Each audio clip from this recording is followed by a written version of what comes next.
Howdy folks, welcome to another Rum Talk. Today I got some samples sent to me by a loyal viewer named TheFiles. He sent me 2 samples of Grander rum. You might remember the time I made 13 super weird El Presidentes. Grander was one of those, but now we're gonna try it on its own. Let's check it out.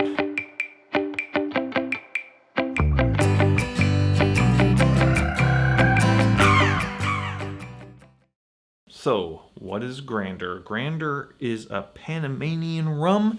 It comes from a distillery called Las Cabras. It is made by a fella named Francisco Jose Fernandez Perez, also known as Don Pancho. Now, if we consult the big book and turn to the Panama chapter, we'll find out there are 2 main distilleries in Panama. One is called Hacienda San Isidro.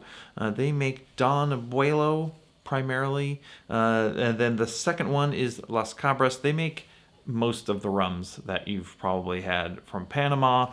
They sell a lot to bottlers, independent bottlers, blenders, stuff like that.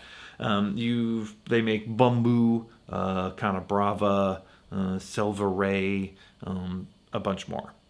Now, Don Pancho got started in Cuba, where of course they make a sort of Spanish style column still very clean rum. That's what he's also doing in Panama. He is the head distiller at Las Cabras. Now, the brand Grander isn't owned by the distillery. It is owned by an American from Kentucky named Dan DeHart. According to the Grander website, Dan DeHart is a bourbon guy who just got into rum and really fell in love with this Panamanian rum. So all of the expressions by Grander are distilled by Don Pancho, but selected and blended and sort of overseen by this guy Dan. So we might suspect that this rum is, a rum that will appeal to a bourbon drinker. File sent me 2 expressions. One is Grander 12-year, which is one of the core expressions. It's bottled at 90 proof, and it's not available here in Oregon, but according to the website, should be around $50. The second sample is a single barrel 8-year, and it's called the Louisiana Blend. I couldn't find a lot of information about this bottle online, but it is 109 proof, and Grander make a whole bunch of different finished rums. They have a port rum and a rye finish. They've done other wine finishes. I saw somewhere reference to a smoky Scotch barrel finish, so there's no telling what this Louisiana blend is. Anyway, that's about all I know about Grander. Let's give it a try. I'm going to start with the 8-year, I think. Grander 8-year Louisiana blend, whatever that means, 109 proof. Smells a little hot, but it's got a lot of maple syrup on the nose and a certain fruitiness, but not like a tropical fruit, more of like an apple, pear, peach, some kind of stone fruit kind of smell. Not a banana smell. Like a little bit of spiciness. It's a little hot, but let's just give it a taste. A lot of that maple syrup, a little bit of like apple or pear, some kind of stone fruit, a little bit of a hot finish, but it's got a vanilla. It's a little bit custardy, I think. It's pretty good. I think that's pretty nice, actually. I can see why bourbon people might like this more than some super funky Jamaican or something like that. If you're a bourbon person, a person who likes bourbon, is trying to get into rum, this would be a great sort of gateway rum. A bit of a short finish, but I'm not complaining. It's pretty good, actually. I kind of like it. All right, let's move on to the Grander 12-year. This is what I used in the El Presidente video. The interesting thing about this right off the bat is how pale it is. For 12 years, you would expect it to be maybe a little darker. They say it's no additives, no sugar added. It doesn't say that it's filtered in any way, but they might be using second or third fill bourbon barrels, so maybe it doesn't impart as much color. That's a pretty good bet.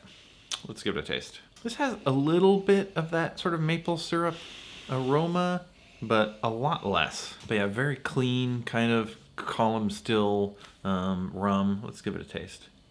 I mean, it's not bad. It's not nearly as flavorful as the other one. But again, a little bit bourbony, like vanilla, apples, Um, some of that mild maple syrup kind of flavor, little vanilla. It's not knocking me out with its bold flavors. Although I will say it did make an excellent El Presidente, and so like the Granger 12 at $50, like maybe not the most economical mixer, but like you could definitely make a nice drink with this. Although there's absolutely nothing wrong with it. I would probably also enjoy this just like with an ice cube, after a long day or something in the hot sun. I think this would be, a perfectly reasonable thing to sip on, but not really a sipper, if you know what I mean. Now, I looked this up online and I saw some pretty sort of mid-level reviews of this that aren't that excited about it. I have a feeling that these are rum people who, love Jamaicans, love those savory weirdo rums, and that isn't what this is. This is more of like I said, like a bourbon lovers thing.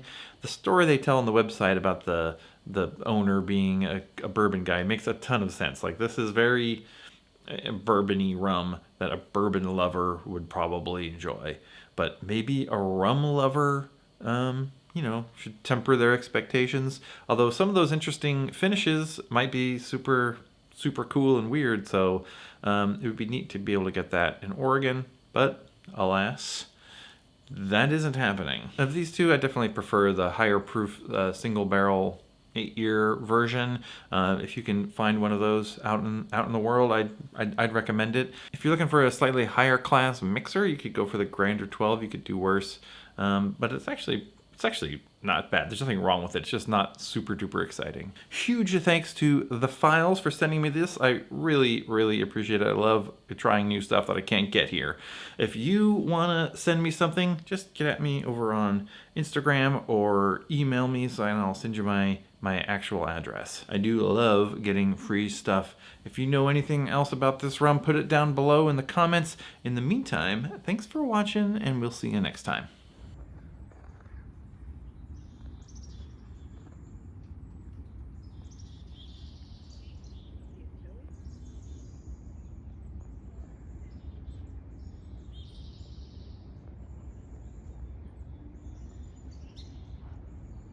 Duck Patrol.